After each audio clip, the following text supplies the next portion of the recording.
bicycle in Hoyle? I got a great idea. When you get home from school, we're going to have a party. We're going to talk about terrific things, and we're going to do some very interesting, important things after you get back from school, okay? I can't find my darn books. Well, I'll find it if it takes all my darn money. yeah. Hi there. So I am with Susannah Dickey today. Susannah, poet, short story writer, novelist ×2. And I am short story writer, other things as well, but short story writer. And we're going to be talking about the film A Woman Under the Influence, which we have just both watched.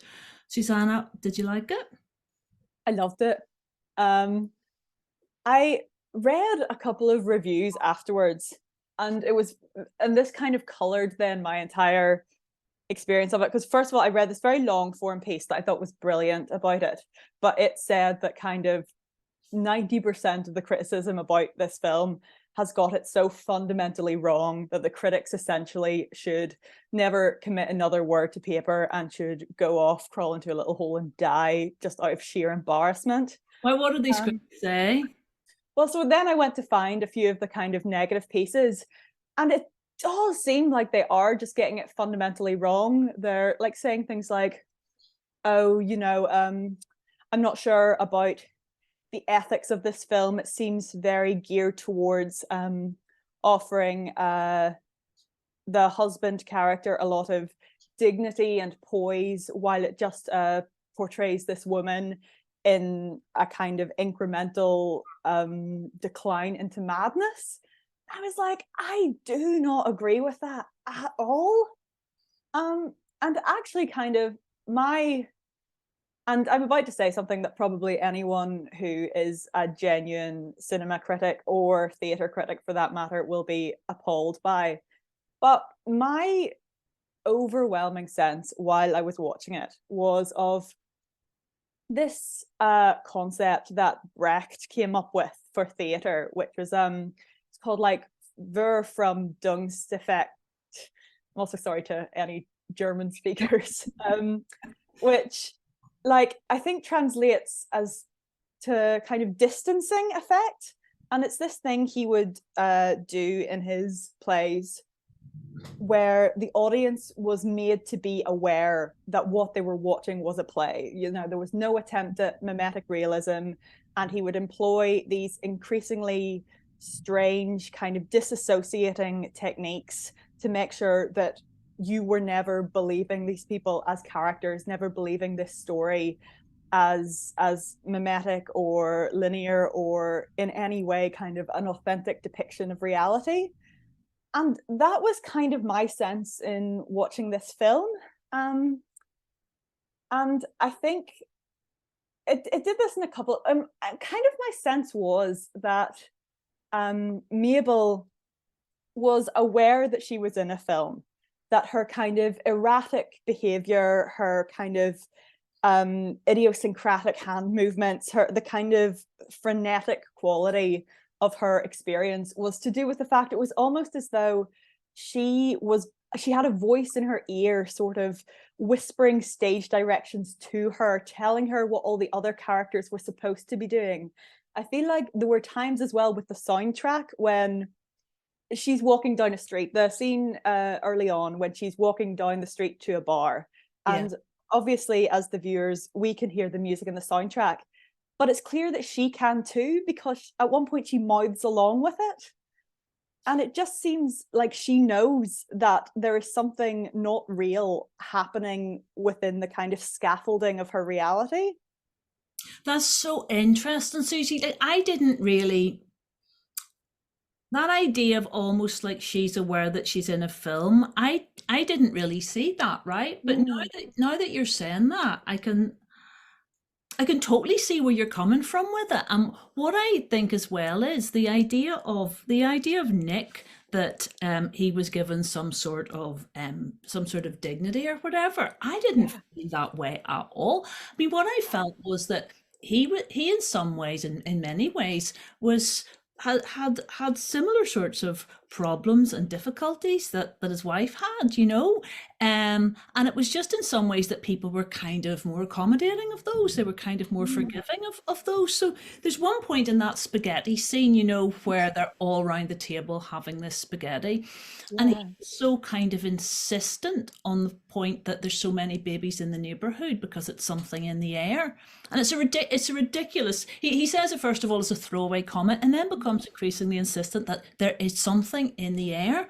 That's why there's all of these children and babies in the neighborhood. And the other guys just kind of nod and you go, yeah, whatever. And he's so insistent to a point where it becomes really awkward and really kind of bizarre. And I mean, at the end of the film, you know, he's saying about, you know, I'll kill you, I'll kill the kids. You know, he's so insistent on people having a good time. You know, he's shouting at people to have normal conversation. I mean, when you're shouting at people, you must have normal conversation. You must have normal conversation. It is bizarre.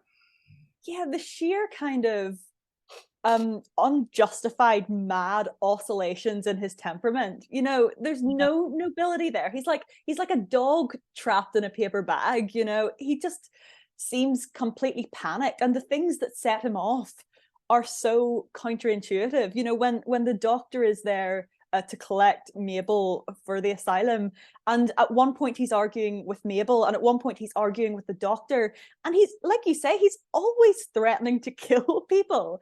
And that conversation where he's adamant that they all have to talk normally. He says, let's kill the jokes, let's kill the jokes. The man wants to kill everything. And I think it's because he is just so scared and so non-clued in to what is going on. And like you say, that scene with the spaghetti, where there's also just this is another thing I really like about the film.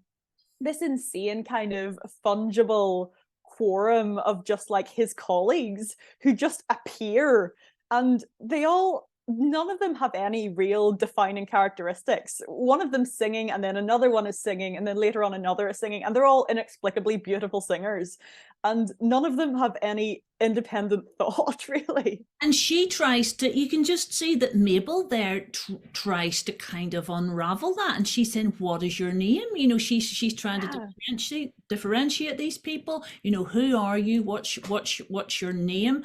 And trying to establish some kind of place to be or mode of operating with her husband's work colleagues. And they shut it down every time, because he goes, I'm a friend of Nick's. Yeah, I work with Nick. And she ends up saying that bit, which I loved. Yeah, I live with Nick. You know, so everybody's kind of situational in relation to Nick. And yeah, I mean, that's a pretty amazing scene, really, isn't it? Yeah, just like I think that for me then tapped in again to this kind of surreality of like proceedings. Like you say, you know, she's trying to get to know them, but none of them have any, you know, individual characteristics. They're all there as an addenda to Nick. And beyond that, we don't know anything about them. They just seem there to kind of corroborate his existence and prove that he's a real person. But they themselves don't seem like real people. Yeah. And every time there's a party in this is an anti-party film, really, isn't it? Yeah. Very, very strongly anti-party. Very strongly anti-party. You don't want to host too many parties after seeing this, whether it's kids' parties, welcome home parties, you know, spaghetti parties, but whatever. Yeah, before we move off Nick, right, I had read people saying that they felt that in some ways he was being presented as in some ways as incapacitated a parent as she is. Right? He does yell, I'm going to kill the children. Yeah. So don't want to dismiss that. But, you know, there's a time whenever he takes them to the beach. And again, it's that kind of frenzied, let's play, let's have fun. We're on the beach. I wondered what you thought of that scene. Yeah, and there's a bit he says in advance of them leaving for the beach when he says, nobody gets pneumonia when I'm the father. And it's an incredible piece of dialogue, because you're like, what does that mean? It's almost again as if he has found himself picked up and supplanted into a role that he is completely ill prepared for and sort of kind of disorientated by, and he's clinging for anything to kind of make it make sense. And then they get to the beach and he's adamant that they're going to play, but what the play transpires is just him dragging his children by the hands around the beach. See the number of times those children are dragged around the beach, like Maria, who I just thought was wonderful. Every single time there was little Maria, I was watching her because she was fantastic. And Maria runs to make a sandcastle, but no, he drags her back from making the sandcastle to walk along with him. You know, drags them up the stairs. You know, they come down, drags them up the stairs again when they're back at the house. It's just non-stop. Yeah, because he has this conception of play and of parenting, or not. Well, that's the thing, he doesn't even have a conception. He has these words in his lexicon that he thinks he needs to employ, things like play and like discipline, but then in action he clearly has no idea what those words mean or how to employ them in any kind of meaningful way. Like, I mean, it's definitely true that out of the two of them, he is by far and away the less reliable, more incompetent parental figure. I mean, there was that point, you know, when they're on the back of the truck and one of the little boys says, "Can I have a sip of your beer, Daddy?" And then next thing, everybody is all drinking his beer. Now, I kind of felt that was kind of reflective of the 1970s, because I can remember that. I didn't take that as like a massive sort of signifier of bad parenting or whatever, because I can remember, not my parents exactly, but older people that would have, you know, grannies and all the rest of it, that would have given kids like drinks of beer or let them have a cigarette or whatever. What about the kids' party? I thought that was just incredible, the kids' party. I think that's maybe my favorite scene in it. And just for various reasons, but just that moment where she says, "Kids, die for Mr. Jensen. Come on, kids, die for Mr. Jensen," when she's making them perform Swan Lake. Did you find this film funny? Yes, in a very kind of black way. Yeah, but and I do think I do think it is set up for punchlines. They're incredibly they're loaded with pathos, the punchlines, but they are punchlines. For example, the bit at the end when Mabel asks her father to stand up for her, and he literally stands up. Yeah, and his wife, "Do you not understand what you need?"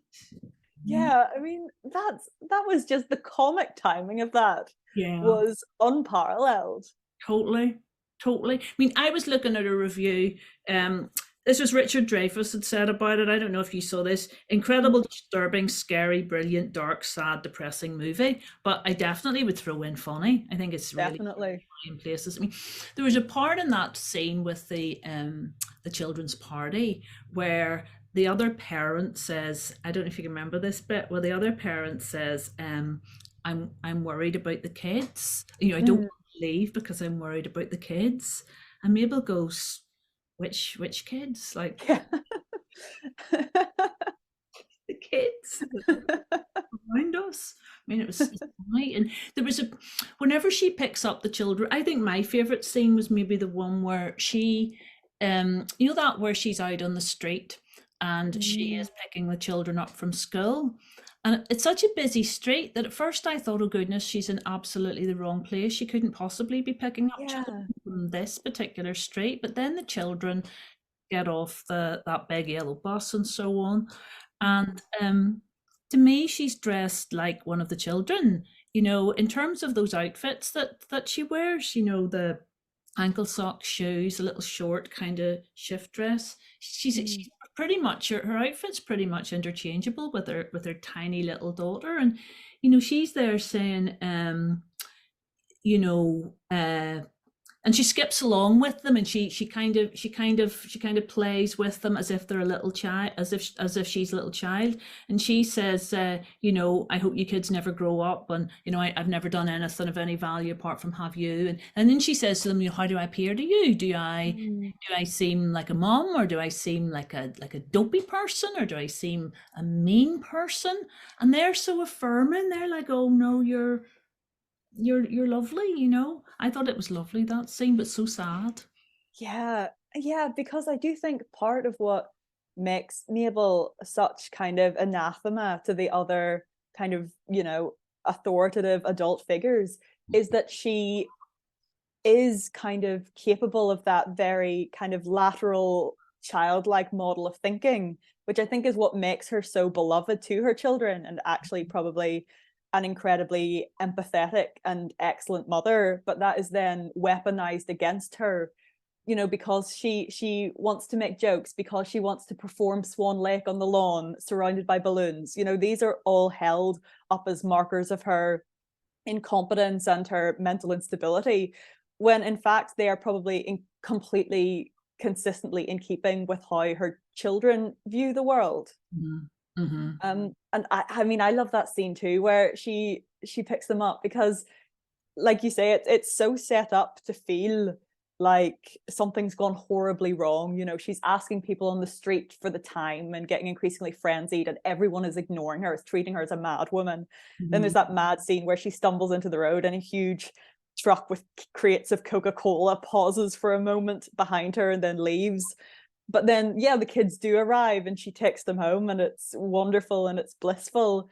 And the insane kind of dichotomy within one scene of you know, of those two disparate elements is something else I really loved about this film. How just it achieves kind of little narrative tonal climaxes at completely unexpected moments, and then completely retreats from them, and then achieves that heightened sense of threat and danger again. Oh, totally, completely randomly. Totally, Susie, and things that you can imagine maybe another filmmaker would make so much more of, or just dealt with so quickly. Like I said, I really like Maria. There's that point whenever after the disastrous day at the beach, and he brings Nick brings the kids back, and you know, it's so shambolic. Where, you know, they don't have any food, they don't want to eat anything. Who knows if they're a bit drunk, you know, the way they're stumbling all around the garden. Yeah. That's about if they did actually feel drunk or whatever.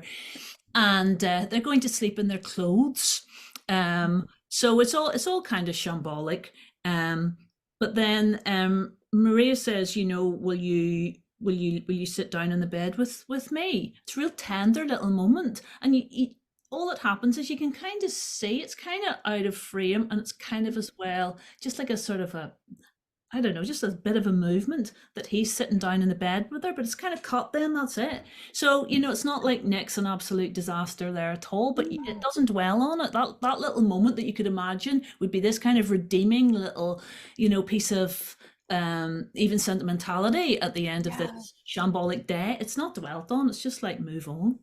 Yeah, it makes so little of what might be to another filmmaker intuitive big moments, and then makes so much of these completely counterintuitive, strange, like little side pieces. Yeah. Like the scene when this is the whole scene when the doctor comes to get her, I loved, because it was just so strange. Because Nick is not behaving at all how you think he ought to be. He once again completely loses his rag, and is simultaneously trying to get Mabel to go with the doctor, but is also, when the doctor says the wrong thing, telling the doctor, you know, to go away, to get out, is threatening to hit the doctor. And at one point the doctor says, I need you to calm down, and starts approaching with the syringe. And it's almost as if, because Nick was the person most recently to have a meltdown, it's almost as if the doctor is addressing Nick, and Mabel steps in front of him and does this. That's almost right. Like she's protecting him. That's right. And it's such a just weird little inversion there. Yeah, it is. And you've got Mabel as well saying a sort of a physician heal thyself type thing at times as Yeah. well, that doctor, you're the one. She then says Yes. to him, you're the person who needs help here. You're Yeah. absolutely the person who needs help. I'd read Yeah. somewhere that somebody had sort of said about this, that this was kind of like R.D. Laing view of sort of like mental health, and it was kind of very much suggesting that it was society's problem that they weren't able to accommodate Mm. Mabel, that in a sense that physician heal thyself thing, it's kind of nearly like a point, because the problem is that society can't accommodate this person and how they are. But I don't know how convinced I really was with that, because to me she's in it's an anguish that she has a lot of the time. It's just not. What do Yeah. you think? Yeah, it's interesting. Yeah, because I, couldn't help but watch it as it seeming like she was growing increasingly estranged from everyone around her, not through any deficiency of her, but through a deficiency of the other's ability to see. That's probably kind of exactly how she was probably thinking of it too. It's probably slightly strange that I identify with her quite so strongly. Um, but yeah, like the R.D. Lang thing. I mean, apparently in kind of 1950s, 60s, sort of middle America, a lot of housewives started suffering very severely from disassociation, just stemming from being in the house by themselves all day, not interacting with anyone or being perceived by anyone in any way. They ceased to feel real. They ceased to feel like real people. Mm-hmm. And I wondered if, that was kind of meant to be what Mabel herself was also going through to an extent. Mm-hmm. That's really interesting. That was really Mm, interesting. Do you know what scene I found? There was a scene that I couldn't really. There's a scene that the one scene that I didn't really like was the scene near the beginning. Well, I didn't like it, but I couldn't quite work out what was happening, in terms of the film and in terms of her character. mm, And that's that scene at the beginning where you know Nick's involved in the whole thing to do with the, what was it, the flood at the beginning, or yeah. the water main burst. So he's not coming back for their date night, basically, or their Mm, love night, as they call it. And I noticed that was just seemed to be a motif the whole way through the film, with beds, that they could never be in a bed by themselves. Every yeah. single time these people got onto a bed, those two, there other people started piling on.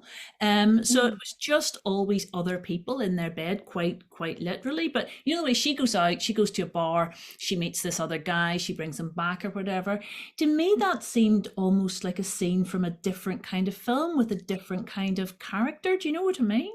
yeah. No, I completely agree. It did seem kind of tonally removed from everything that That's happened subsequently. exactly what I mean. Tonally, yeah, that's it. Tonally removed, yeah. Yeah, It just, yeah. because what happened as well was that they go back, and then that bit where I can't remember his name, the man who comes back with Mm, her, he kind of does this almost like analysis of the situation that seemed to me nearly superfluous, and in some ways not very likely, where he goes, I don't understand, are you using him, are you using me, are you feeling guilty, you shouldn't feel guilty. It was kind of like a verbalization of a thought process that seemed to me kind of almost unnecessary at this particular point. yeah. I just thought it was as a scene. I thought it was a really unusual one. Yeah, yeah. Because I do think that when he's there as well is also, I think, when we get our first real kind of introduction to the shape of their home. Their home was a weird kind Yeah, of concept within the film for me as well. And actually, picking up on what you just said about them never getting the chance to be in bed together yeah, without being disturbed, during the closing scene where you discover that their dining room is actually their bedroom, and they yes, move the table out of the way and unfold the sofa that it transpires is their bed. I didn't know if that was meant to be presented as a twist, but that kind of blew my mind. that fold out bed. Yeah, I mean, Yeah. right, well, I couldn't get my head around that because I kind of thought this does not feel in the film like a small house, you know. Mm, It doesn't feel like one of these kind of, space is a premium, like some tiny little place in Amsterdam and everything has to yeah. be, folding out or whatever. It seemed, you've got a 10-seater dining room table. There's 10 Yeah. people around it whenever everybody comes around for spaghetti. So, and the kids, there was upstairs, there seemed to be other rooms. It was so unusual that Yeah. was a fold out bed. Absolutely. Yeah.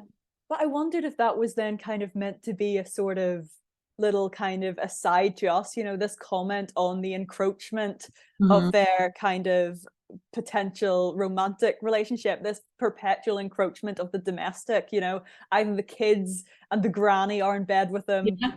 or, Yeah. or their bedroom is a place for hosting all manner of people who are kind of hostile to her. Mhm. There Mhm. is no place for them Yeah, to exist as a couple. they can never retreat. They can never retreat. And at the very end in that party, she says, Nick and I want to go to bed together. And immediately people go, don't be disgusting. Don't be talking like Yeah. that. Dirty talk in front of the kids. Watch yourself and all of this. But I didn't take it that that's what she meant. She was just Mm. wanting some Yeah. kind of privacy and just some kind of life that wasn't a public one, you know. Kind of Yeah. made me think of like Lady Lazarus or something like Plath and about the peanut crunching Mm. crowd that are there to kind of watch this person. And that bit at the end where she's coming back from the institution, and you get somebody poking their head through the window going, you don't know me, you don't know me, you don't know me at all. Yeah. But it's such a spectacle, Mm. I suppose you'd say. Yeah. And and what you said earlier about it being a kind of staunchly anti-party film, the fact that there's this aggressive emphasis on parties that are then disbanded almost immediately as they're summoned. It's so strange. It totally is, and you have got welcome home parties, children's parties. It's running the Yeah. whole gamut of like work parties. You could absolutely everything. Yeah. I mean, Uh, Did you? I don't know if we're meant to talk about the ending here too much because I don't want to spoil it for people that haven't watched the film maybe yet. But there's a plaster, as you know, Susie, towards the end, and it's such a tiny little plaster. And I wondered what you thought of that. The yeah. a tiny little plaster being put on this woman. Yeah. Like, is that supposed to be kind of a sort of tongue-in-cheek, kind of wider allegory for like the sheer kind of impropriety, like unsuitability of the measures that have been taken to kind of try and help this woman, like she is constantly treated with dismissal or physical violence, or just everybody like talking down to her or shouting over her, or and then at the end when she's injured, the salve, the healing that she's Yeah. given is the most inadequate, paltry, stupid little Stupid plaster. little plaster. It's funny that, isn't it? I mean, because I think that's kind of quite like the fold-out bed, what we were saying there. That sometimes there's these things and you don't know, are these meant to be sort of these symbols, or something that's moving towards a kind of I don't know, a kind of an allegory of something. Absolutely. What did you think of the moms, the two Oh, mothers? yeah, the woman who plays Nick's mother is John Cassavetes' mother in real life. Yes, and it's Gina Rowland's mother who plays her mother. I mean, that's amazing. Because I thought, sorry. I'd read that this was done on such a tight budget that they just had to grab in who they could. That Gina Rowlands did all her own makeup and hair, and that I think Peter Falk put up something like 500,000 of his own money, and so they were Wow. filming. I wondered as well about that house because they were filming it as well, just wherever it was they could, Right. houses and things. So I don't know. Yeah. Yeah, the mothers I thought were brilliant. Nick's mother, especially, her the way she delivers certain lines is remarkable. The bit when they come home after the children's party and the daughter is running around naked, and the mother just goes, "Why are you having any clothes? The kid is naked." and the bit when the doctor comes and she's like, "Give her a shot." And she's bringing such kind of atonal, idiosyncratic, like screams and pitch that just are just so perfectly delivered because they're so weird. They're so weird. They're so weird. And then whenever her mom arrives up and he pulls her onto the bed Yes. there with the children. She's saying, "Do you not want a coffee?" And he's trying to batter away, but then it's like, "Oh yes, just join us all on the bed." Yeah, I thought they were absolutely Yeah. brilliant. Yeah, that weird little whistling scene, yeah, where he's making them all whistle in the bed and he's dragging the grandmother into the bed. Yeah. Yeah, just these odd little kind of embedded set pieces that don't really seem to have anything to do with anything except for kind of perpetuating this environment of just oddness and like this kind of tense, almost like pressure cooker environment. Yeah, I mean, say that spaghetti scene, to return to that, there's a Mm, whole thing where somebody drops a bit of spaghetti on somebody's foot, and you yeah. could just say, why even have a conversation about that? Or at one point they don't know where to put the pots down, do I Mm, put the pot there, do I put the pot there? Oh look, you've dropped a bit of that on my foot or whatever. And you compare the length of time that's spent on a bit of spaghetti maybe dropping on somebody's foot or not, compared to a tiny moment of intimacy between him and his yeah. daughter. The spaghetti's probably getting as much, but that's just the way Yeah. the film works, and it's brilliant.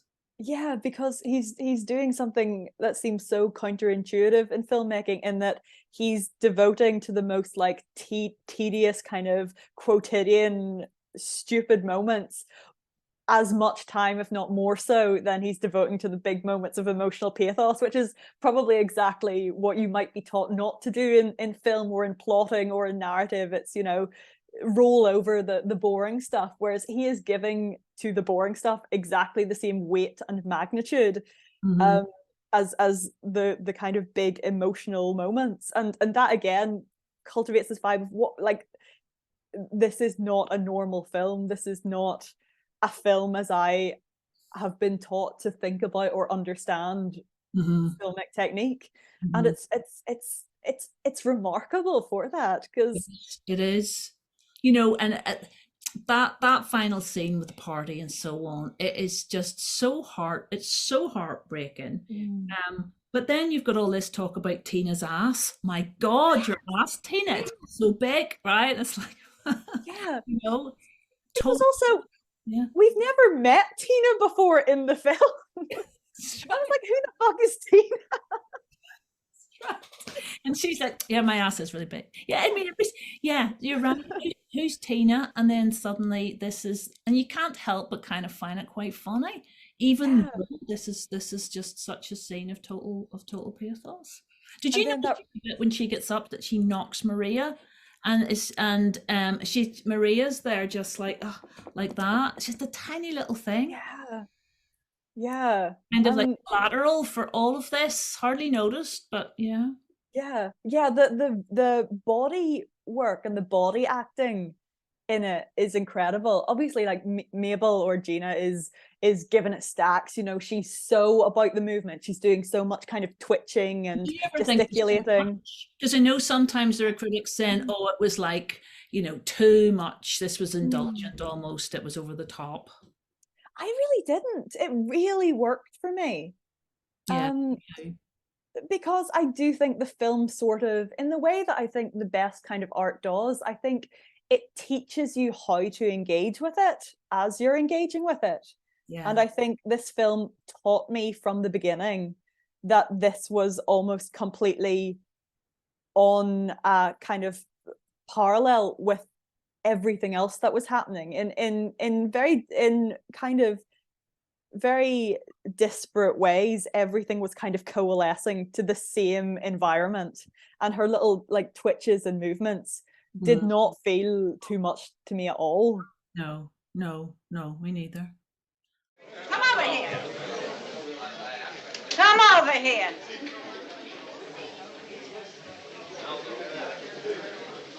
What is all this? Are you crazy? Have you gone out of your mind? Mama, we said we were going to have a party when Mabel came home, right? What party? The family. Only the family. What the hell kind of a party is this? There's no Coca-Cola in the house, no wine, no What are beer, you nothing. talking about, Coca-Cola? Coca-Cola. What's going on? Hello, Adolphe. You're one of the family.